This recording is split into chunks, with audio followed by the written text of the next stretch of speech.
Before Cosby was sentenced, Andrea Constand submitted a written victim impact statement. I'd like to read a portion of what she wrote. I think it's a really powerful thing to hear. Quote, "I was called a gold digger, a con artist, and a pathological liar. My hard-working, middle-class parents were accused of trying to get money from a rich and famous man." Speaking about the deposition in the trial, she wrote, "I had to watch Cosby make jokes and attempt to degrade and diminish me while his lawyers belittled and sneered at me." Joining me now, women's advocate and survivor herself, Cheryl Hunter. And I wanted specifically to have you here, not only because of your own experience, but also because of the work that you do with women who have survived an assault, similar or different from what these women have gone through and what Andrea Constand went through. Some of these things that she mentioned in the victim impact statement are so very profound. First of all, talk about the importance of a victim being able to speak in a proceeding like this. It seems like one of the few places where a victim can speak and actually be heard. She had an opportunity to speak of the true really longitudinal impact of that on her life. I've heard it said with regard to sexual assault or rape, it's just one night gone bad. It's just a sexual experience gone awry. First of all, it isn't a sexual experience. It's an attack. It's an experience of violence. And while the rape may have been a one-time event or sexual assault, the impact of it lives forever. A moment ago, Jane Casares was talking about Bill Cosby, having his liberty taken away. Well, good. These people who are victims of sexual assault have their liberty taken away forevermore. It's actually a very good point, because in some of the other things that she said, she talks about how this sort of, it froze her. Let me read part of it. "Bill Cosby took my beautiful, healthy, young spirit and crushed it. He robbed me of my health and vitality, my open nature, my trust in myself and others. I've never married and I have no partner. I live alone. My dogs are my constant companions, and the member of my immediate family are my closest friends." Her world got smaller. She had trust issues.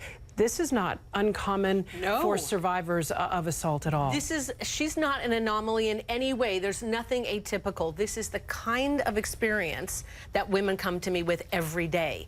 Their lives have gotten smaller and smaller because they have ruled out the areas in which they used to exist, where they were free, happy-go-lucky, trusting of people, believed in themselves. And looking to the future. Right. Imagine if all those things were taken from you. What might be your view of the future? More of the same. You must hide. You must shelter yourself. You have to protect against. It's no wonder that she had those experiences, and they aren't solely hers. No. Well, it's interesting, and Joey pointed this out, that we are talking about, this is happening while we're talking about accusations against a Supreme Court nominee. To that end, when we talk about why don't women come forward, why don't they speak up, why didn't the Kavanaugh accuser come forward 20, 30 years ago? Almost to that point, in the deposition during the civil trial, Andrea Constand said, this was something she reflected on about the deposition. "I had to relive every moment of the sexual assault in horrifying detail in front of Mr. Cosby and his lawyers. I felt traumatized all over again and was often in tears. I had to watch Cosby make jokes and attempt to degrade and diminish me while his lawyers belittled and sneered at me." Now, this is specific to her case. Right. But and being in the process of the deposition. But even still, the idea of having to re-traumatize yourself, you have to mentally prepare when you decide to go forward. If you decide to go forward, and most people don't, they decide, well, I would rather suffer in silent hell than either indict myself and go under attack or scrutiny, or move forward to the state of a trial or something like that. But the job of opposing counsel is to make you crack under pressure. Yes. I've had women that have come to me that said, my life was ruined after having gone through the trial process. One, because of the deposition and the pressure that's intended to make you crack, and two, because they put so much hope in what a verdict would provide. And a verdict doesn't ever bring resolution. So how do That's you an work inside with those job. women then?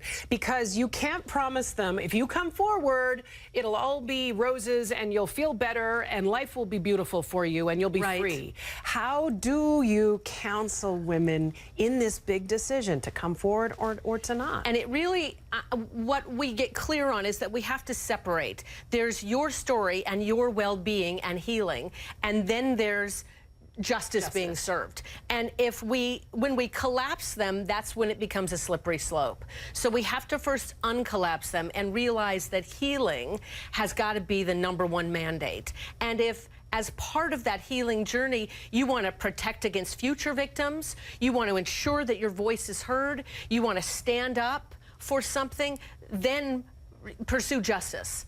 But some people really find that as part of their healing process, they cannot, in good conscience, let that predator walk free. Just like in this case. Such an individual's decision, and so important that I just needed to talk about Andrea Constand and her bravery and what she said in that victim. It's incredibly bold, and someone called her a modern-day Joan of Arc today.